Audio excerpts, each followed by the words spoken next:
Thank you so much. So it's the start of second session, and our first presenter for the second session is Dr. Atiqur Rahman from Pakistan Institute of Development Economics. Dr. Atiq, please. Bismillahirrahmanirrahim. The title of my presentation is Monetary Policy in the Presence of Cost Side Effects. Basically, this research started with a surprise. I was teaching econometrics to the student at Islamic University, and I have assigned in the task to the relation between interest rate and inflation. And I was expecting, just like ordinary economists, that there should be negative relationship between these two. But I saw that everybody coming in is having a relation with positive sign. So this was a surprise that what is happening with this test. This is opposite to what we have learned in the textbook. So I started exploring this phenomena, and then I got what is in front of you. Basically, Thomas Kuhnke is probably one of the, this is said to be father of monetary economics, and these are the contribution of Thomas Kuhnke. And Kuhnke said that the relationship between interest rate and prices should be positive. If you increase interest rate, the prices should go up. And the logic provided by Kuhnke was quite simple. Interest is a part of cost. If cost is going up, the supply curve will shift, and you will have expensive goods. So the inflation will go up. But by that time, mainstream economists thought that this is not the case. They were of the view that if you increase the interest rate, the prices should go down, and they were having the popular view, which is being taught in the textbook, that aggregate demand will go down, and as a consequence, price level will go down. So,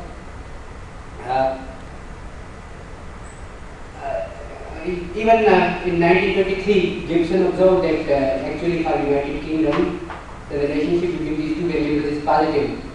And up to that time, the people forgot what Kuhnke said, and they considered it as a paradox, which is not having a theory at debate. This was named as Gibson paradox. And the observation was such a strong that King's quote is written here. He said that this is the most completely established empirical fact in econometrics, quantitative economics. This is the evidence is strong, but the people are thinking that this is not having a theory at its back, so they are not accepting the phenomena. So after that, you will find large number of studies finding what was the reason behind Gibson paradox, whereas it is quite clear that it was written by Kuhnke very early. So in 70s, as you know, the supply side effect became dominant, and people started thinking about supply side economics, and then they explained the Gibson paradox again. And what was the explanation? Cost channel. And what is cost channel? The Gibson or the Kuhnke has said essentially a row. So after that, many papers have been written by different people, and all are finding the evidences for this thing. Next. If you look at the literature of monetary transmission mechanism, if the central bank is changing interest rate, what will happen to the economy? There are many channels which are listed here, and these are summarizing. The last three citations are about the paper which are listing all these channels. But all of these channels could be categorized either in demand side channel or in form of supply side channels. There are many channels, bank lending channels, exchange rate channels, etc. And these could be categorized into demand side channels and supply side channels. Next, please. This is a figure from the document titled Monetary Transmission Mechanisms by Bank of England, and this is mentioning 4 channels, and these are categorized into 2, demand side and supply side. And similarly, there are, you can sort out 11 channels in the literature, and all could be categorized into these 2 channels, these 2 types.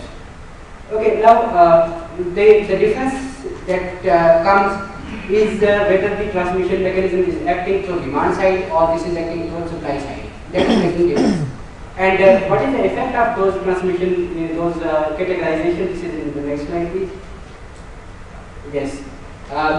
This is a popular thing which we are studying in the textbook, that the aggregate demand curve is written in the left panel and then it is shifted left, and the new price level is less than the existing price level. This is the popular thing that we have studied. Yes. This is the opposite of that. If you are changing the interest rate and the interest rate is affecting the economy, so cost side what will happen, the cost will go up, the aggregate supply curve will shift to the left and the price level may increase. If this is happening, then your monetary policy will be counterproductive. You are increasing the interest rate in the hope to reduce inflation, but actually it will increase inflation instead of reducing it. So obviously we will not want this. Next please. Now look at this diagram. It's quite possible that the two type of effects are present simultaneously. The supply curve is shifting, the demand curve is shifting. If both of these curves are shifting, what will happen? The new equilibrium is there, and in this case the price level is not changing, but the reduction in aggregate output is so large. This is double reduction. So this means that we don't want to reduce the output. State Bank in their function for estimating the desired interest rate is having output and in prices as well. So if we want to reduce output, that is for the purpose of reducing inflation. But here we see that inflation is not reducing, the price level stays the same, but the total production is reduced by a double number. So this is not desirable. So monetary policy could be desirable only in one case if you have the demand side effect dominant. If the cost side effect are dominant, or if the two side effect cancel each other, then you will have then monetary policy the way it is being practiced is not desirable. This is simple message. So next please. Next. Okay, so these are some evidences of the cost side effect that they exist. If they exist, they will either be dominant or they will be cancelling demand side effects. So these are the evidences from literature which show that the interest rate is not either this is counterproductive or this is having no effect on the price level. If this is having no effect on the price level, this means that this is decreasing the output by double. So Rahman Khan in his PhD thesis, he adopted some sophisticated methodology which is incorporating all the models and so. And after that, he found that interest rate is not yet in the model. What does this mean? Interest rate is insignificant. What does this mean?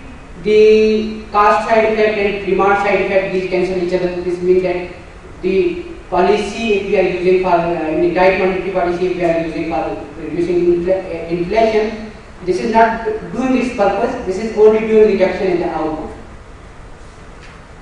Next. So, what is the significance of this? Wright Beckman, he was the chairman of Joint Economic Committee, and he said that using interest rate to control inflation is like throwing gasoline on fire, which the central banks are doing. Okay, so the question is serious. If the cost side effects are there, then the monetary policy should not be used in the way this is being used.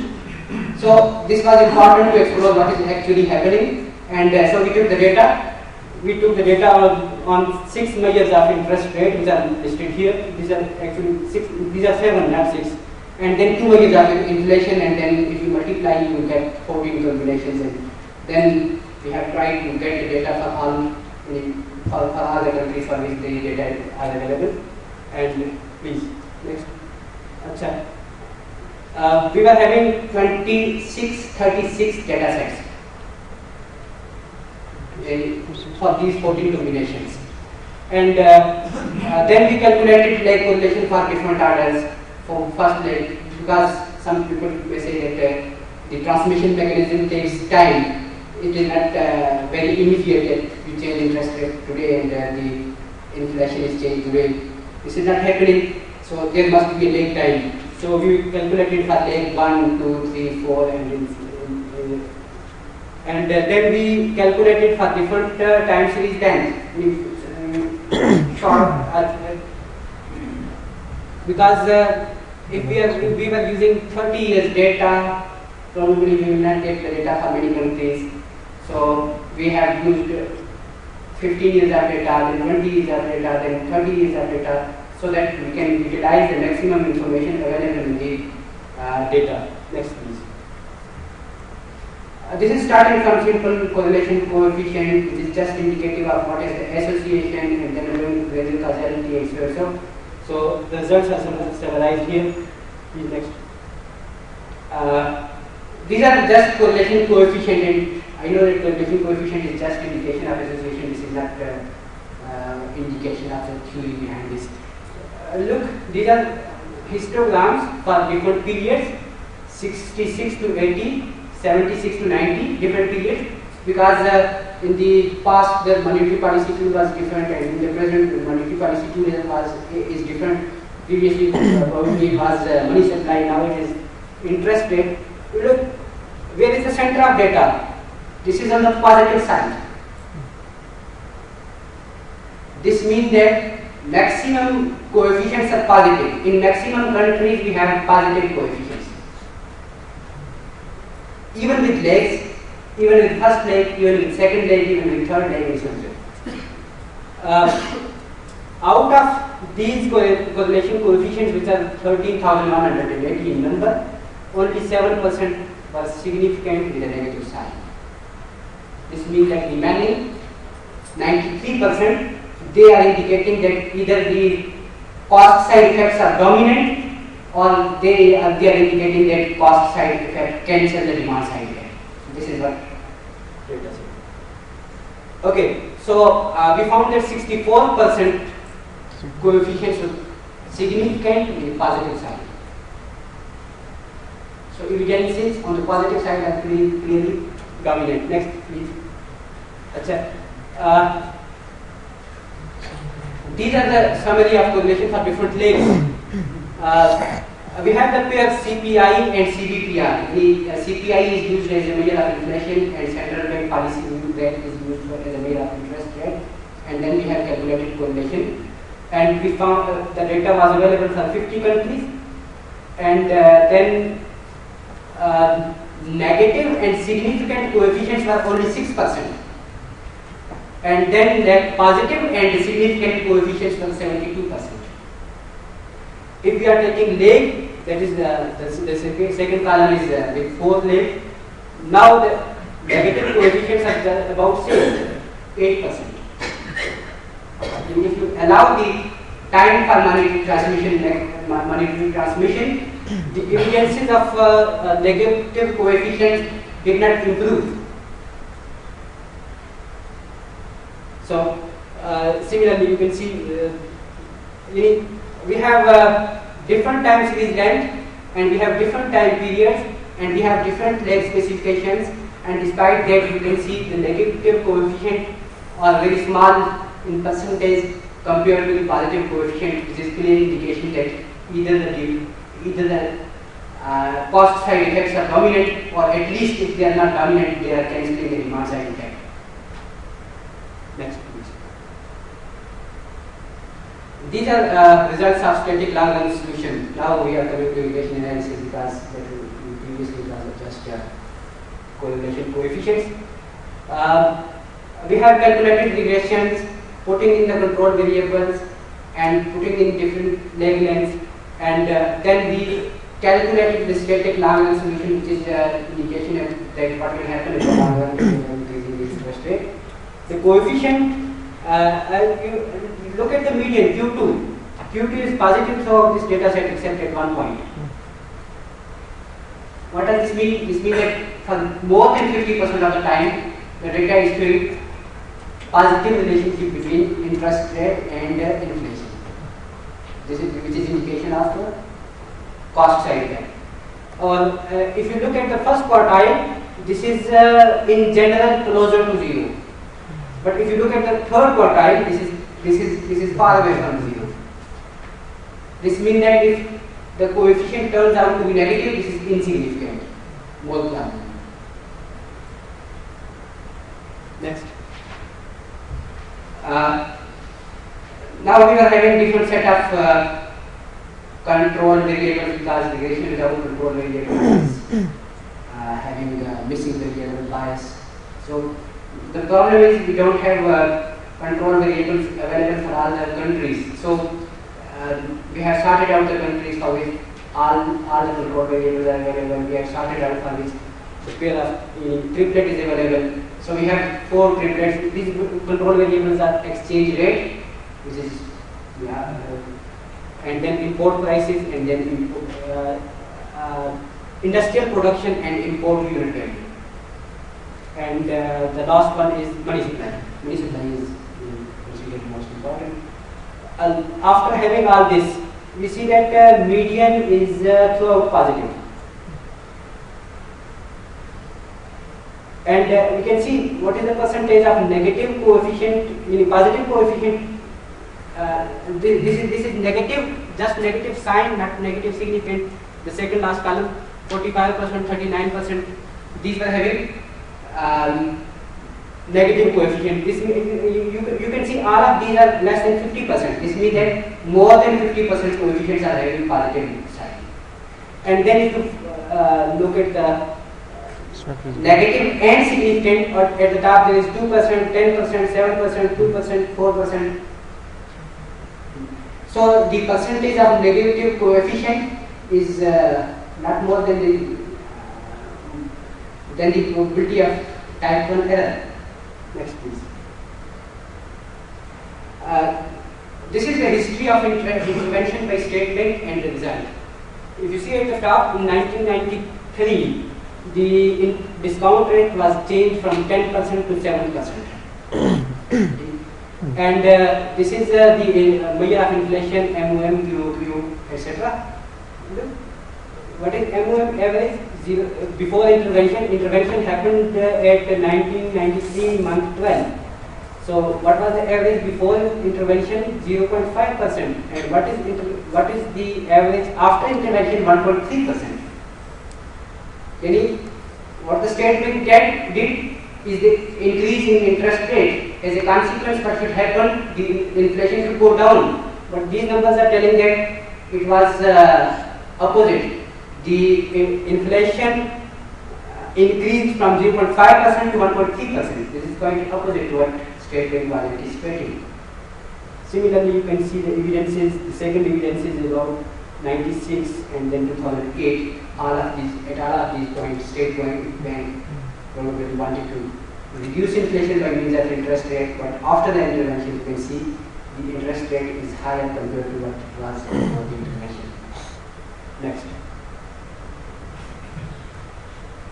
Okay, so what we observe that coefficient of interest rate and inflation relationship is positive even after taking rates, even after taking control variables, and even with the simple just correlation coefficient, even with the static Lagrange solutions, and even with the linear causality analysis. Next. We have taken into account the control variables as money supply, exchange rate, industrial production, and import prices. The presence and absence of these control variables does not change the nature of results. Next. Now, someone can point out that there are so many channels, and there must be a complicated structural model to really estimate the philosophy, the causal mechanism behind this. I agree with that. This should be. But at this point, what we have that we are having some clues. If we are calculating linear causality without having deep structural model, at least it is providing a clue. And we have thousands of similar clues. Every clue is saying the same thing. So these similar clues collected from the entire globe and with different specifications and with different control variables in all these specifications make it clear that this is very strong evidence. Next, please. Second thing, the people thought that this is probably Curie-less thing. I have told you that Charles Fouquet, who is the founder of Fouquet banking school theory and probably the first monetary economist, he was of the view that the relationship between these two variables should be positive. So theory is here. So whoever is saying that this is theory-less phenomena or paradox, that is probably not true. The theory is there from the very first, and the evidences are also there. So what does this mean? If we go back to the figures that were there, either cost side effect is present, dominant, or it is cancelling the demand side effect. If cost side effects are dominant, what will happen? The result of intervention will be increase in the level of inflation. And what if the two side effects cancel each other? Only there will be a reduction in output, nothing will happen to the price level. And as we have seen the history of intervention by state bank, that is probably showing that the cost side effects are dominant. That's why when the state bank is increasing the interest rate, as a consequence, the inflation is also increasing. So this means that monetary policy, which is being practiced today, this should not be practiced in this way. But instead of this, we should facilitate by decreasing interest rate, and probably we may go to zero tax regime like Japan. There are some other measures for Zero interest rate. Zero interest. Zero interest rate. There could be some other measures to control inflation, for example, monopolies. Everybody knows that there was a price hike in the price of cement, and that was totally because of the carbon by the cement manufacturers. Similarly, what happened with the sugar price went so up, and that was again a cotton. So what is needed to control the inflation is to control the monopoly instead of this intervention by interest rate. And second thing is government of Pakistan wants to provide the relief in form of reduction in prices. It may reduce its profit on the imports of oil on fuel prices. Thank you very much. Thank you so much for the presentation. Now we have a next presentation, estimating output gap, and the presenters are Dr. Wasim Shahid Malik from Quaid-e-Azam University and Dr. Ahsanul Haq Satti from Pakistan Institute of Development Economics. Gentlemen, please.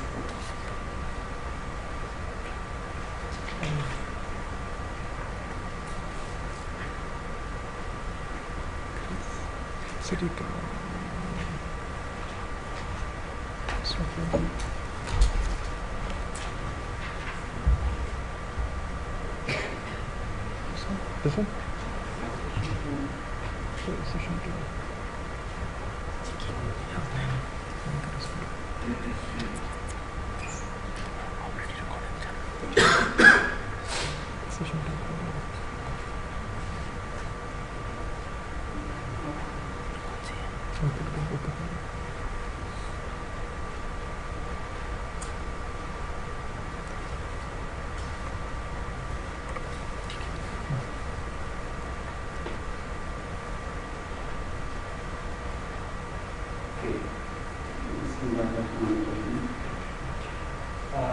Today I will talk about the output gap uncertainty and the monetary policy. And most of this presentation is based on the PhD thesis of Mr. Ahsanul Haq Satti, who has worked under the supervision of Dr. Salman. So So, first of all,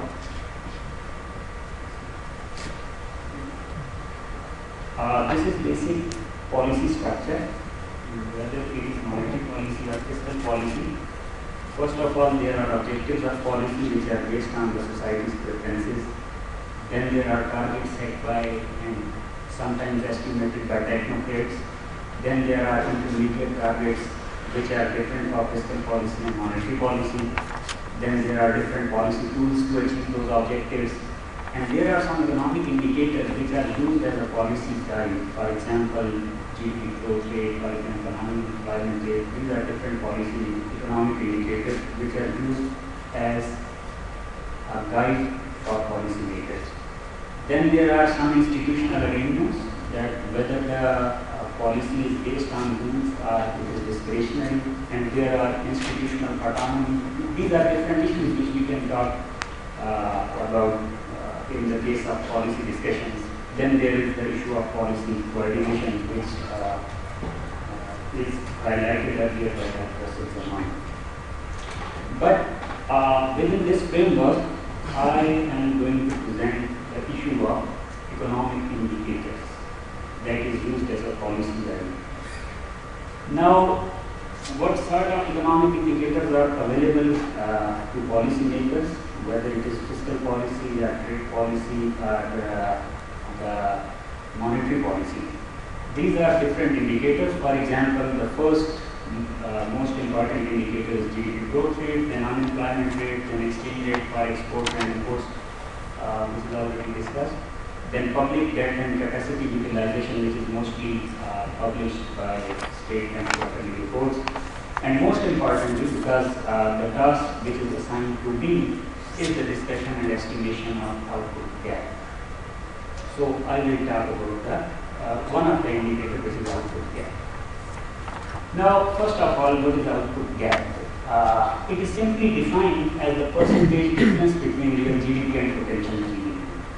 Now, the question is, why is it a guide for policymakers?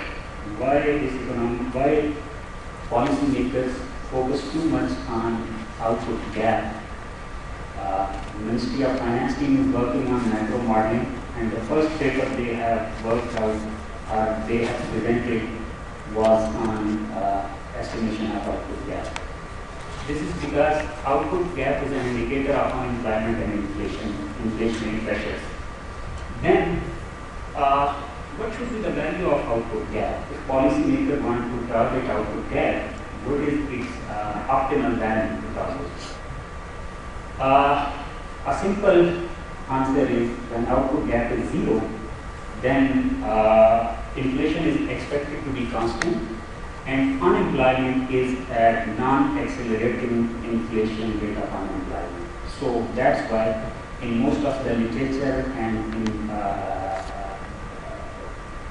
output gap is targeted at the level of zero. This is basically output gap carries information for inflation, and this is evident from this diagram. This is the data on output gap and year-on-year inflation of Pakistan economy. This is CPI inflation, and GDP gap is constructed by quadratic trend method. And if you look at the two figures, they are mostly, in most of the time, they are strongly associated with each other. As far as the other indicator, GDP growth rate, that is weakly associated with inflation rate in case of Pakistan. But in case of output gap, the association is strong. Now, because what I have said that output gap is as an economic indicator. So how does it fit in the overall policy package? For example, take the case of monetary policy. So currently, monetary policy can be described by a benchmark rule, may it be a Taylor rule, for example, or any implicit rule which we can derive by minimizing the loss function subject to certain constraints. So there are monetary policy objectives, which are price stability and real stabilization. Then we have policy targets, low but positive inflation rate and potential output. Then we have policy indicators, inflation rate and output gap, and finally we have instruments, short-term interest rate. And then I will talk about this, the history of this policy package. That the instrument is interest rate and the targets are GDP deflator inflation or CPI inflation, and the output gap, which is again measured through GDP. Actually, there are different transactions in the economy, and GDP includes some of those transactions, and GDP does not include all of the transactions which are there in the economy.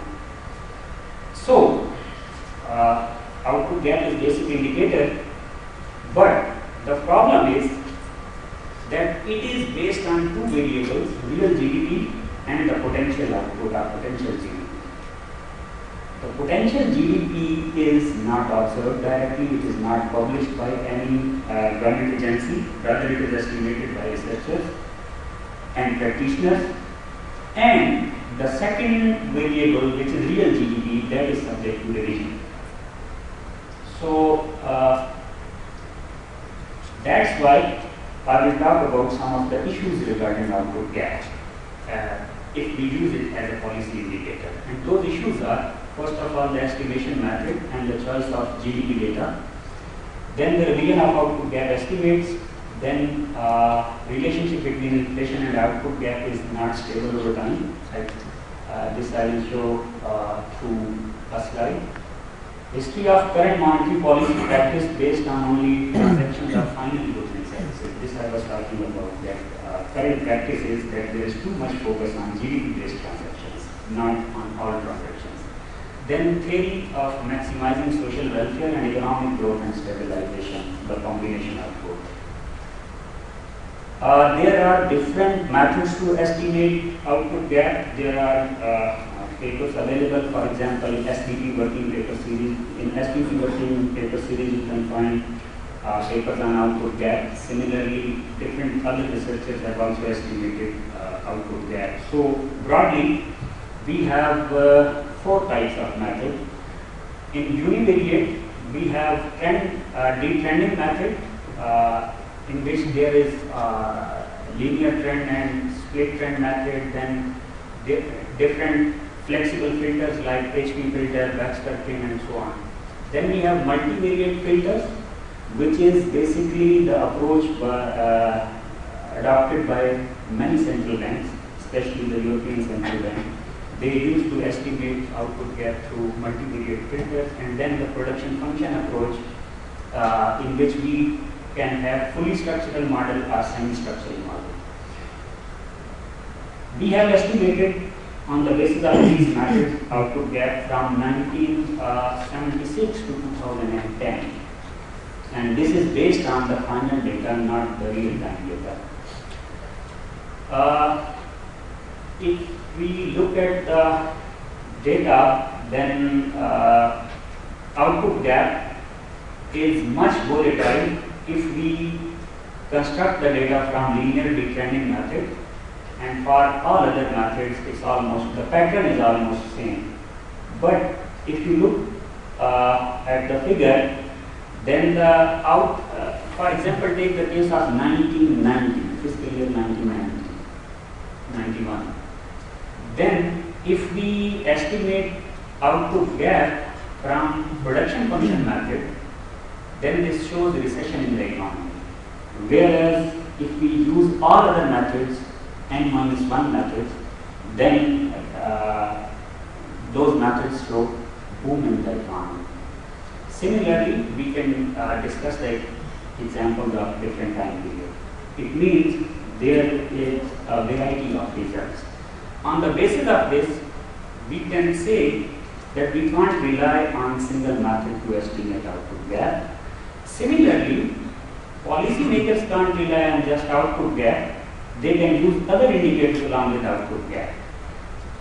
So judgment in this regard is very much important. Then output gap should be used along with employment, capacity utilization, inflationary pressure, labor shortages, and so on. So we can, for policy indicator, instead of relying solely on output gap, it is a better strategy to take a mix of different variables, output gap and different as the capacity utilization and unemployment identification, all this. Now, coming to the choice of GDP data, this is basically a crucial issue. Why? Because if I have quoted one example of US economy. In 2009, basically we had different choices, for example, real GDP, then real GDP per capita, and then real GDP per labor force participant. In 2009, at the middle of financial crisis, when output gap was estimated in US on the using both GDP per capita and GDP per labor force participant, then Taylor rule suggested zero interest rate. That is the zero lower bound. Why? Because otherwise the model was suggesting negative. So in case of Taylor rule, when interest rate becomes negative, it is basically the suggestion is to adopt zero interest rate policy. But in 2014, what happened? When GDP gap was estimated by using GDP per labor force participant, then the output gap was minus 3%. And when it was calculated or estimated on the basis of GDP per capita, the output gap was minus 15%.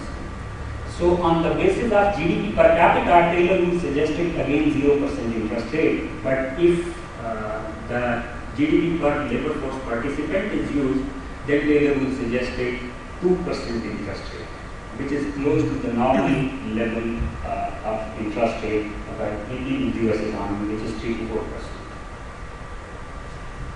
Now coming to the revision of output gap estimates, the main problem with output gap estimate is that the most uncertain, output gap is the most uncertain for the period of greatest interest. That is the recent past and the current data actually. So current estimate is the most unreliable estimate of output gap, and that is actually required, that is needed for policy making. Why output gap estimates are revised? There are different reasons. For example, data revision, and I think someone was talking about US economy, that data is finalized in the third year, and even in US economy, and same is the case in Pakistan economy. So first reason is the data revision, then end sample data, because some methods use future data as well, and finally the change in structure of the economy. For example, why there was difference in result when we do GDP per capita and GDP per labor force participant, because of the changing structure of the US economy.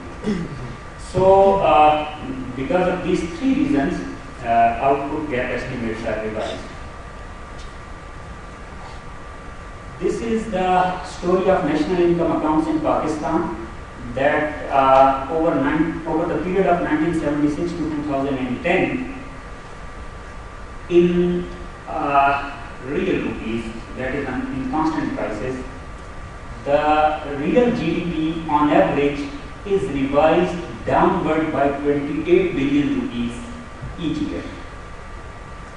And then in the next year, it is upward revised by 25 billion rupees. This is the average number.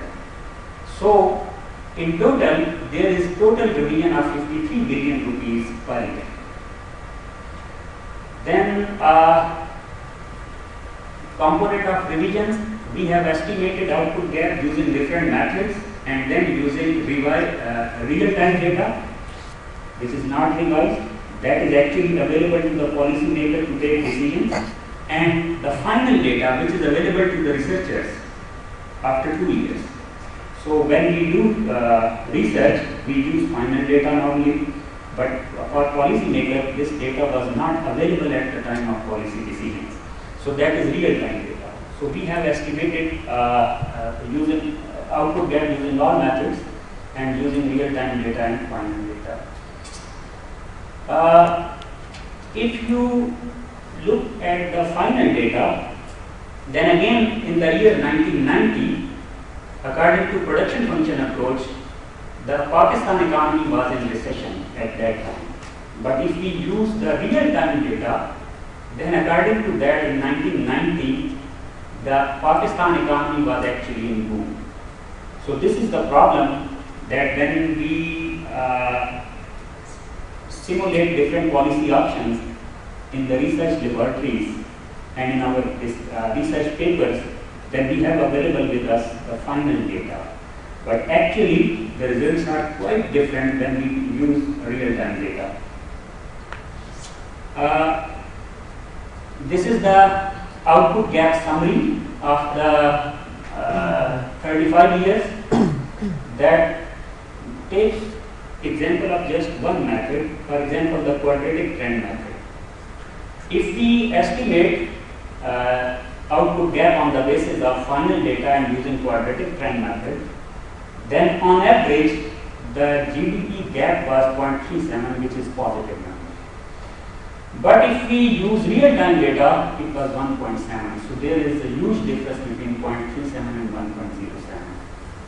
And then we have estimated quasi-real-time output gap on the basis of quasi-real-time data, just to show the reason of output gap revision. That this revision is actually due to data revision, and this revision is due to all other revisions, for example, the ensample bias, for example, due to changing structure of the economy and so on. So here, yes, revision statistics. So on the basis of production function, if we compare final versus real-time estimates of output gap, then from production function, the average revision is 0.53. This is basically in percentage term. But for most of the methods, it is actually negative. So the problem gets complicated when we take different measures as well as different types of data sets. So that's why I was saying that it's not reliable enough to take a policy decision just on the basis of output gap. This is then decomposition of the output revision. So what are the lessons learned? That structural methods, basically based on our estimations, the structural methods are more prone to revisions that are caused by changes in the structure of the economy, while simple filtering method like HP filter method will be more prone to revisions caused by the endpoint problem. So what is the solution? To end sample bias, for example, simply use other indicators along with the output gap, like inflation rate, employment, and capacity utilization. And actually someone was talking about the monetary policy as art, not as a science. So if monetary policy is art, then we should combine output gap estimates based on scientific method along with the policymakers' judgment of the economy. So we have also estimated Taylor rule. Now, yes, relationship between output gap and inflation rates. I think in the next presentation, Nadeem will explain how they are working on inflation forecasting.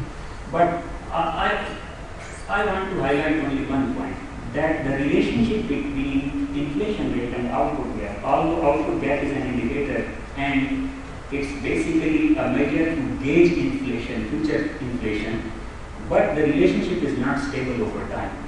For example, if you look at the data from 1993 to 2008, they are strongly associated, output gap and inflation rate. But what happened after 2008? There is actually no association between these variables. So basically the relationship is not stable over time.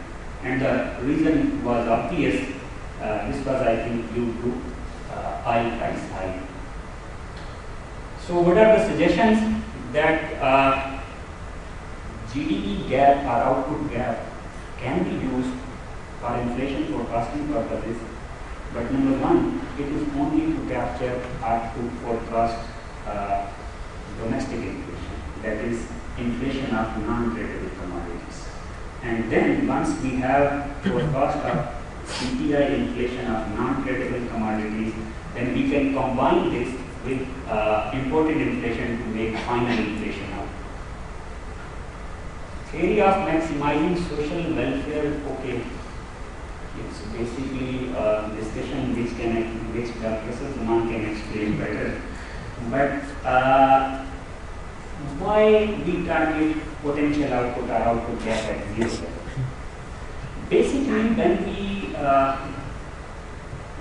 target zero output gap, then output gap can be estimated as actual output minus potential output, or actual output minus normal output or natural output. These are two different concepts.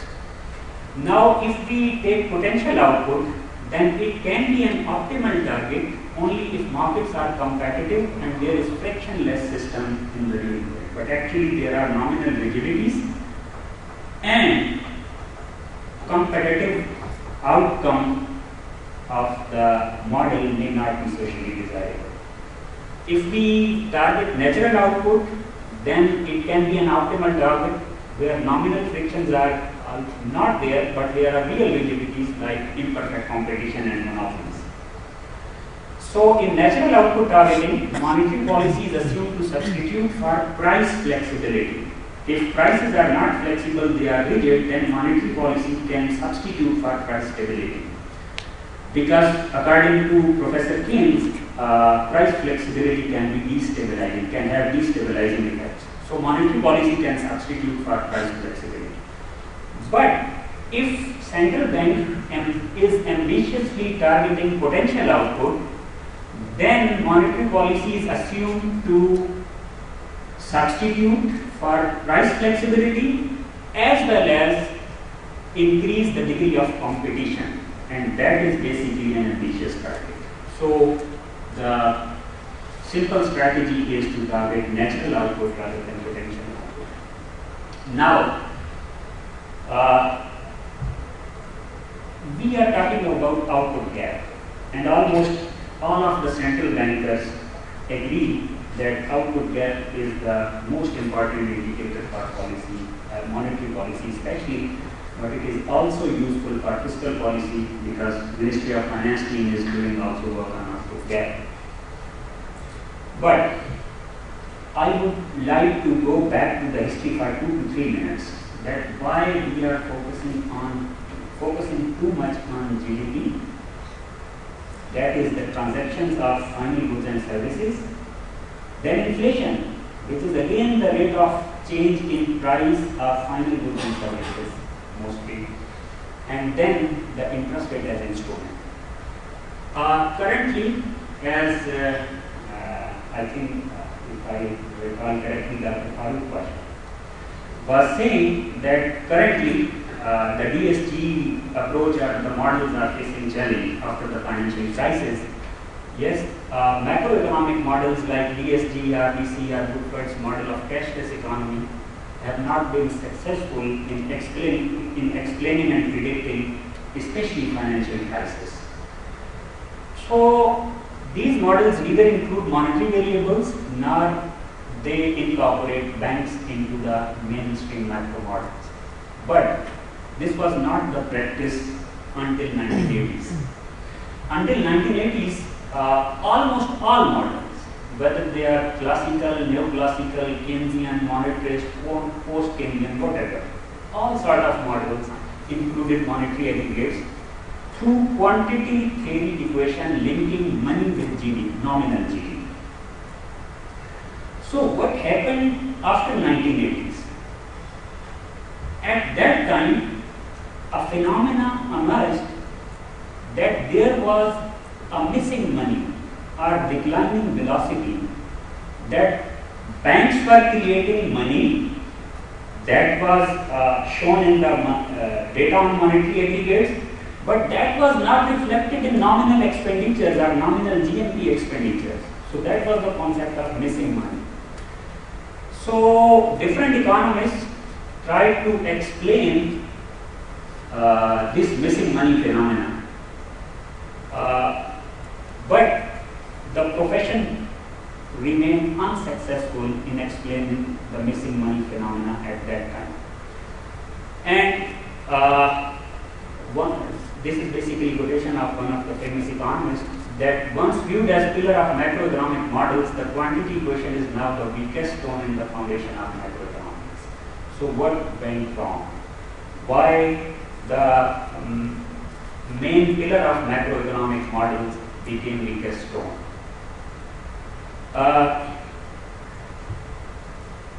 Some economists tried to answer to explain the concept of missing money through financial innovation and deregulation, because in that case efficient use of money is possible, but later on it was proved that this was not the case, because due to financial deregulation, actually financial deregulation increased the volume of transaction. So velocity should have increased instead of declining velocity. Then finally, the final outcome of this whole debate was summarized by Miller and Van Cruz in their book, and they conclude their chapter on money that although there is widespread agreement among economists that money is important, they have never agreed on how to define and how to measure money. So there was a disagreement that how to properly define money. So then alternative paradigm emerged in which there was RBC models, then DST models, cashless economy models. Now what was the fundamental flaw in quantity theory? That was in original version of the quantity theory in Fisher 1911 model, which was based on the Mills theory in 1848. In quantity theory there was the volume of transaction which is the value of transaction was equal to the total money multiplied by the velocity. But at that time data on total transactions was not available. Even at currently we don't have data on all transactions which are taking place in the whole year. So we have mostly data on GDP. So this was Pigo's suggestion in 1917 that substitute P, which was the value of, which was basically the number of total transactions, by Y, which is just the transaction of final goods and services. And it ignores the transactions of intermediate goods as well as financial assets. So we try to explain the concept of missing money. This is again my own estimation for US economy. We have estimated a regression in which inflation is regressed on growth rate of money especially and other variables of course. For the normal time period 1991 to 2005 and then 2006 to 2011 for the crisis period. And growth rate of money especially was insignificant. I don't want to go into econometric details. We have performed different types of tests and this is just the final results. That all of the variables are insignificant, especially the growth rate of M2 was not affecting the CPI inflation. It was affecting CPI inflation in the crisis period, but the direction of the effect was opposite to the conventional case. This is the concept of missing money, that money was not affecting real GDP transactions as well as it was not affecting the GDP based or transaction based inflation. Then when we compare the monetary growth rate, especially the credit money, with the housing price index of US economy, then these two are clearly positively and strongly related to each other. So when on the basis of this we estimated the figure using the asset price inflation, now money became relevant. So money growth is explaining the asset price inflation, not the goods price inflation. So this is the issue due to which macroeconomists gave up the idea of monetary targeting and instead they moved to inflation targeting. But money is still relevant. Why? Because it explains asset price inflation. my friend Fayaz was talking about the relevance of money in Pakistan's economy. Yes, it is relevant. Monetary growth rate with GDP growth rate, this is weakly, these two series are weakly associated, but in case of inflation, the relationship seems strong. So, what are the lessons learned? Target GDP transaction as well as asset transactions. So, instead of focusing just on the GDP based transaction, we should try to focus on all types of transactions, because money is relevant only if we include all types of transactions. Similarly, target asset price inflation along with inflation of goods and services, and we can put more weight on monetary aggregates and monetary policy decisions. And final point, that if we are estimating output gap and using it as policy indicator, it means we want to stabilize our economy. So output gap is targeted for stabilization. Now, normally economic stability is required for long-run growth. That's true, but sometimes there is conflict between stabilization and growth. So if we want to stabilize our economy at the cost of growth, then it's a bad strategy. But if we want to stabilize the economy to provide an enabling environment for economic growth, then it's good for the economy. Because we have an example of East Asian countries. They took the stance of expansionary monetary policy, so inflation rate was a bit higher, and their currency depreciation rate was also higher, but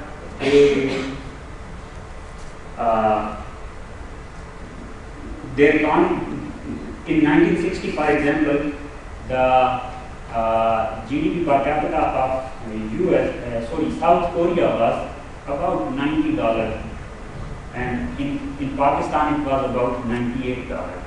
And now, after 60 years, I think, the per capita GDP of Pakistan is $1,561, and in South Korea it is about $28,000. So, we are stabilizing our economy at the cost of growth. If this is the issue, then we should rethink our strategy.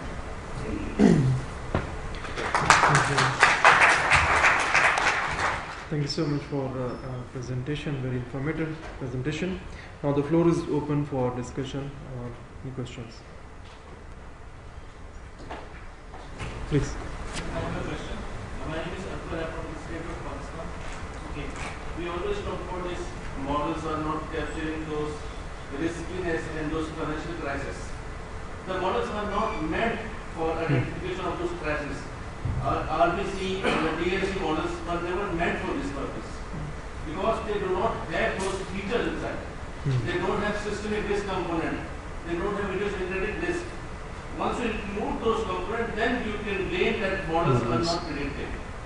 So it's not only that invisible money is absent, the risk component is absent inside those models. That's true. Yeah, what I would like to say is that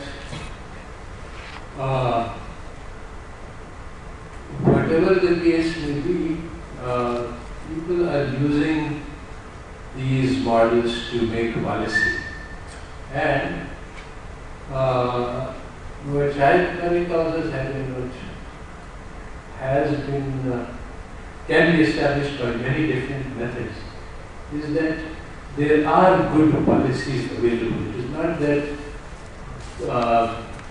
we did not have any choice, that just like Korea achieved a very high growth rate, and we did not. It was not that this was written. It is rather that we made bad choices. We made bad choices because we had wrong models of the economy in mind.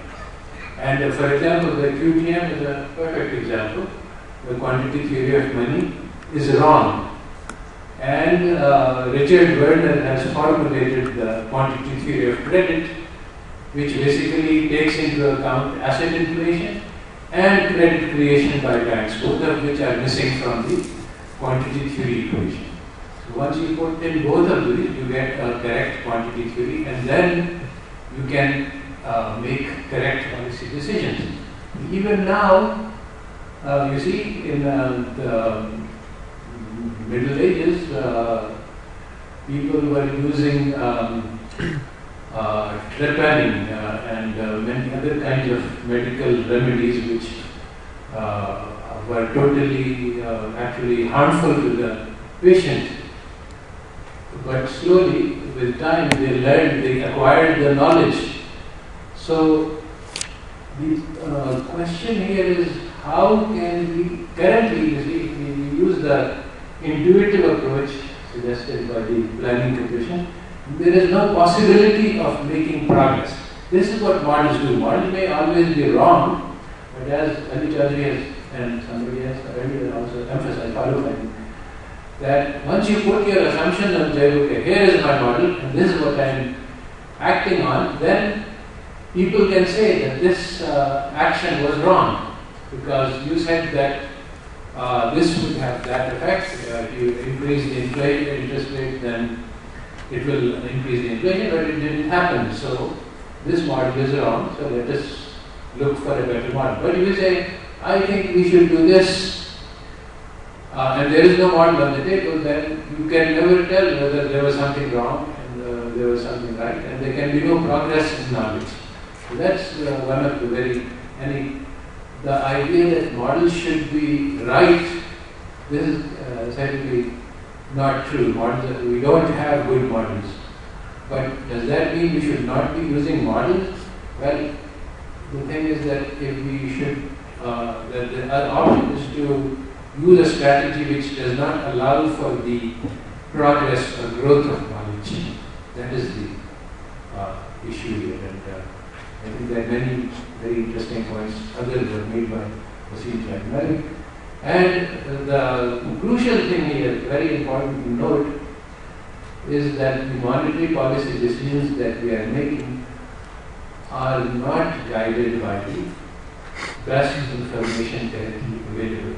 And just one policy just taken as an example, in all areas, the planning commission, the Ministry of Finance, we are making many decisions by seat of pants method, and we don't have any idea that, and we are making wrong decisions. Okay, that's not the problem. The problem is, do we have a mechanism in place which will allow us to improve the decisions that we are making, or we will continue in this way blindly for all time? So this is the thing, that if we use a systematic procedure that to learn from mistakes, we will make mistakes. But can we learn from mistakes? This is the issue.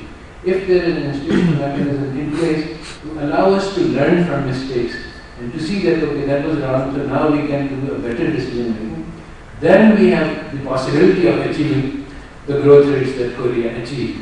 But if we have no mechanism for learning from mistakes, then we will never get there. Thank you.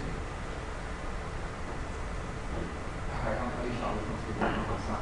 I just want to add to this. See, you have two choices. Kareem sir. You can hear me. So, I just want to add a little bit. You have two choices. One choice is solar home. And the other choice is a model that's written down with all these things should be a public available. Okay. Which one is more intellectually honest? The model, one where someone comes up with a policy sitting on a sofa, or some random series, some random correlation. Or the other guy says, okay, this is what I believe in, and he puts on a piece of paper and says, on the basis of that, this is what I'm going to do. Writing the model down. Writing them down is the highest form of intellectual honesty. Once you've written them down, then people can debate about what you believe in and can improve upon it. The alternative is disastrous. Then anything else is valid. So I sit in all these decision-making bodies. You are bombarded by different alternatives. No, none of the alternatives, but actually any foundation. Models give you a foundation. Okay. Then you can destroy the foundations and actually make them better. Improve those models. Destroy a model to get a better model. But at least it's the thinking process is absolutely key. You know, A, that to B, that's the transmission mechanism of the medium. That's what our model actually really wants to do. No model is great, all models are bad.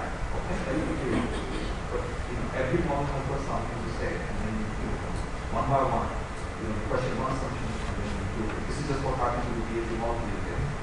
You know, we didn't have banking before, you know, now we're doing the bank, we didn't have the fiscal side before, now we didn't try to kind of control the model. But, you know, you got these models, and then you got the other side. When you think about the alternative, you don't have one.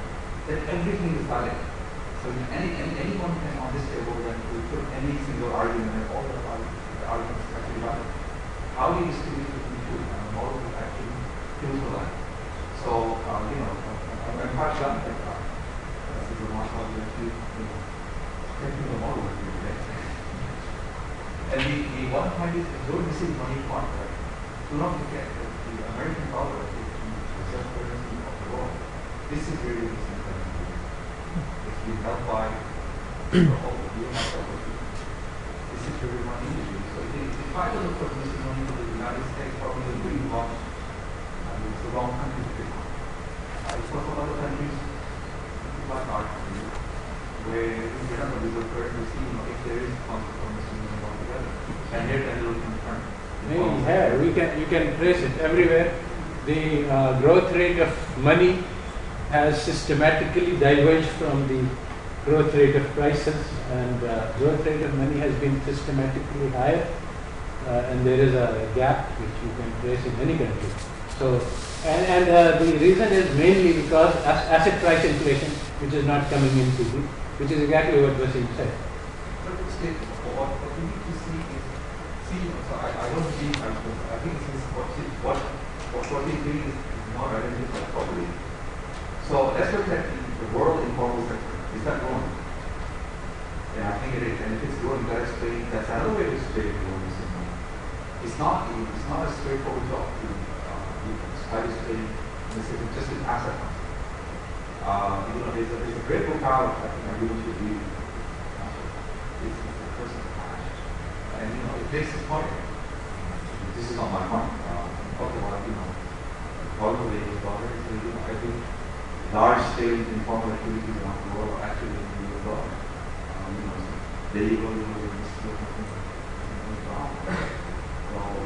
so all I'm saying is that you need to, what you're saying is it's not properly identified. US is the reserve first. What are all the activities? Actually, the result was not based on the data on the US economy only, because if we look at the data in US economy, the velocity actually increased during the 80s, because not the concept of declining velocity was not, it didn't emerge in the US economy. Actually, it emerged in other developed countries, not in the US economy. So I don't think it is based on the dollar as a reserve currency.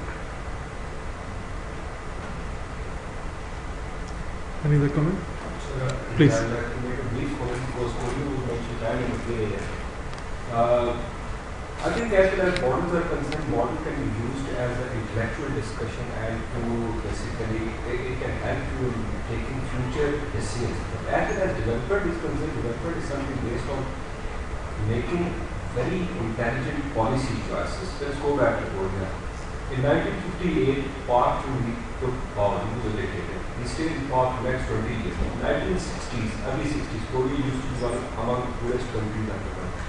Like any other poor country, what they have was a cheap human resource. They tried to send people to Germany, but it didn't work. Then Park Chung-hee came up with a very novel idea.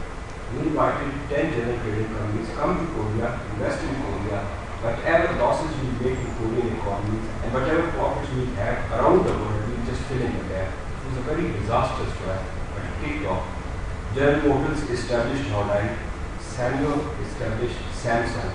Now people of my age and maybe senior you know the name of Sanyo. It was a Japanese television manufacturing company. Everyone knows about Samsung. Korea today is all about Hyundai. It's the largest car manufacturing company of the world. Produces 5,000 cars every day.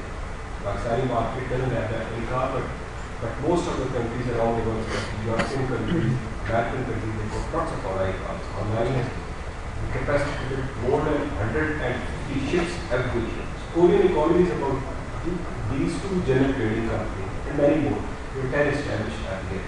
But if you ask from any Italian person, from any model's perspective, the idea which Marx gave in the early 60s that might not have been accepted or supported by even economists at that time.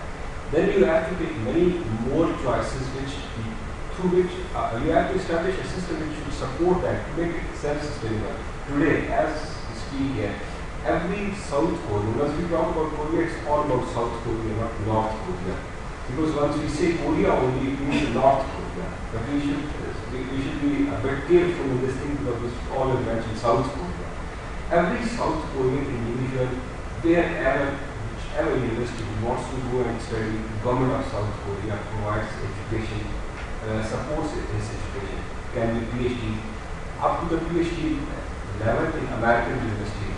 Then Korean, they fight corruption by using technology.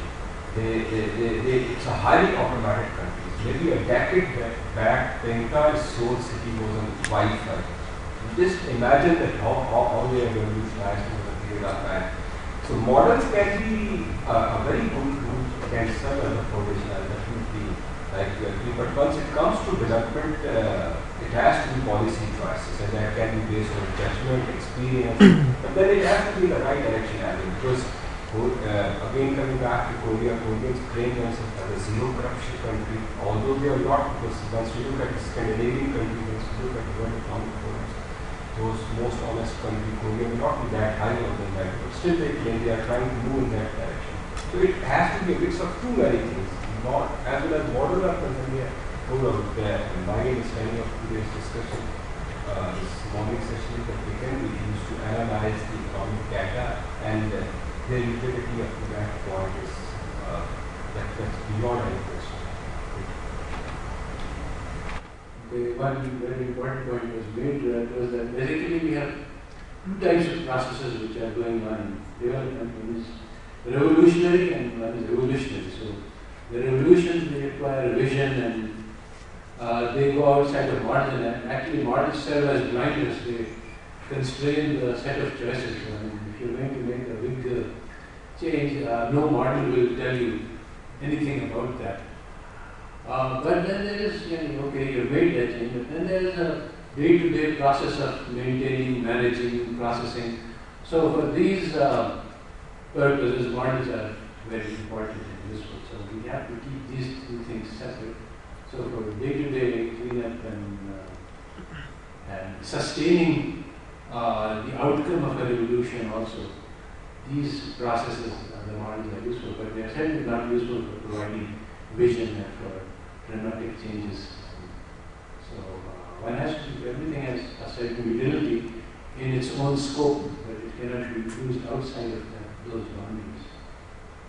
But that was a very useful intervention. And models are not going to be the thing that will change Pakistan and put it on a dramatic trajectory. But models are very useful for day-to-day planning purposes and avoiding making mistakes and getting a little bit more mileage out of the resources that we have. Thank you, sir. Please. Sorry, I need to hang on. You need to know exactly what you're doing. In terms of models, you live in a world now where people need to know what's going to happen. When they make an investment, people want to know how the economy is run, how to predict inflation, where do you see interest rates going, where do you see exchange rate going, where do you see output gap going. People need to know that kind of information to make long-term decisions. Okay? You cannot provide that information to people just sitting on the sofa. It's not going to happen. So, what do? You write down an intelligent model. The best you can to actually have to provide this information over a certain horizon. As the horizon gets longer, I grant you that your decision is small. Something you naturally write a model down on existing information, on existing assumptions. It will give you a projection for 4 or 5 years. Okay. By the time you're looking at 50-year projection, naturally things are much more uncertain. I grant you that completely. Okay. However, the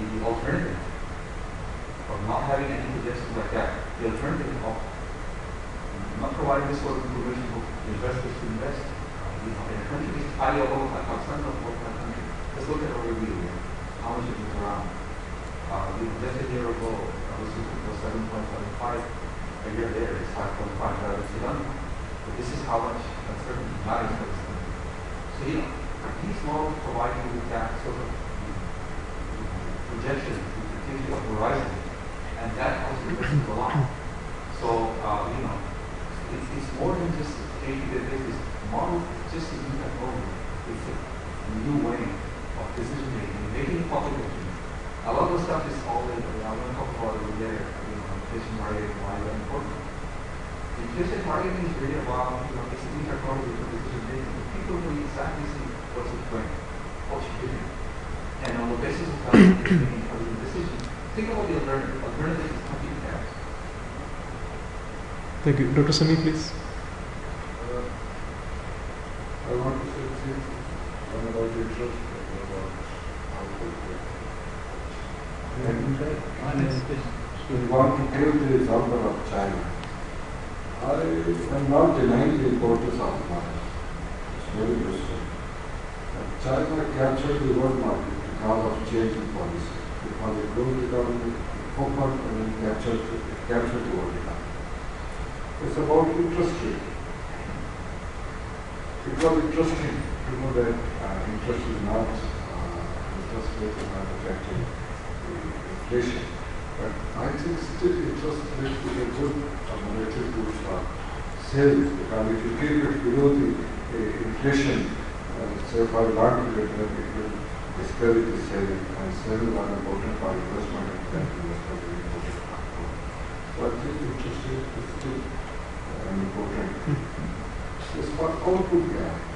The concept of output gap is working out output gap or measuring this gap is so difficult and so uncertain. Then why to go for it? Why not to go for, say, capacity utilization or capacity gap, which is very easy, so just make a policy for utilizing that capacity. Would you like to come, please? Thank you. Concerning the potential output and output gap, I think they serve to these measurements may be uncertain, but they are very important, I think, for economists to monitor.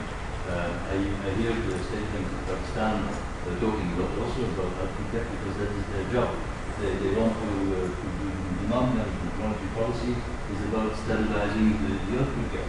So the central bank will not be that much concerned about the potential output.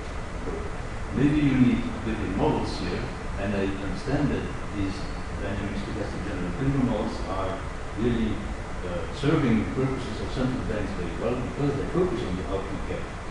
And they show how monetary policy, through the monetary policy reaction function, how they can influence the output gap and stabilize the output gap. Another question is how do we stimulate potential output? And that is, I think, a completely different question. And we need therefore also a different dynamic stochastic. DSG models will not tell you much about how to stimulate potential output. So you need models that try to explain that through the production function, how do you stimulate your potential output in the future? For example, how to enhance human capital, or how to stimulate investments. So these are different questions. These are different questions about supply side management and demand side management. And I think you require different models for answering these questions. On the paper on the link between nominal interest rates and inflation, I was wondering, have we been using nominal interest rates or real interest rates? Because I think central banks would rather look at the relationship between inflation and real interest rates. Because monetary policy reaction function would be defined in terms of deviations of the real interest rate from the natural real interest rate, and that would then affect inflation. If you look at nominal interest rates and inflation, you are comparing two nominal magnitudes, and of course they will be positively correlated. Thank you so much. Okay, I think that we have comment. Sure, please. No, it's right. I just wanted to mention a thing about comparing Pakistan with other countries. You know, I told you guys earlier, I was in that last week. Even an economy like US, which is supposedly one of the now the second biggest economy in the world, they're going through change. What their policies were in 1940, 1980, and 2000 are not the policies they are pursuing in 2016. Their demography is changing, the structure of the economy is changing, everything is changing. Now we have to also think that can we look at the example of China or Korea or US, and can we follow that in Pakistan from 2016 onwards? The global economy is a very different place now than it was in 1960. What Dr. Ali was saying is that the world, if we want to bring investment into Pakistan, they are going to ask some questions because we are not the only option available. Right? You need to give some kind of, at least something based on some kind of, I won't even call it model, some kind of coherent framework. Where do you see your economy going? Because you have to convince people that this is the right country to come in. So the fact that we can't, you think if we can grow only through industrialization, trying to follow what Korea did, I am not sure if we can do that. We need to be cognizant of the fact that Pakistani economy has changed, the global economy has changed, and we have to make our policies and our thinking, whether for the short run or for the model, without any models for the long run. We need to be aware of what is going on in the world, because the economy keeps changing and the world is a dynamic space. Thank you so much. I think that concludes our second session. Okay, now it's lunch and the prayer break, and we will be resuming 2:15 p.m. inshallah. Actually, before the lunch, we have a group photo session. So please, I will be outside, I guess.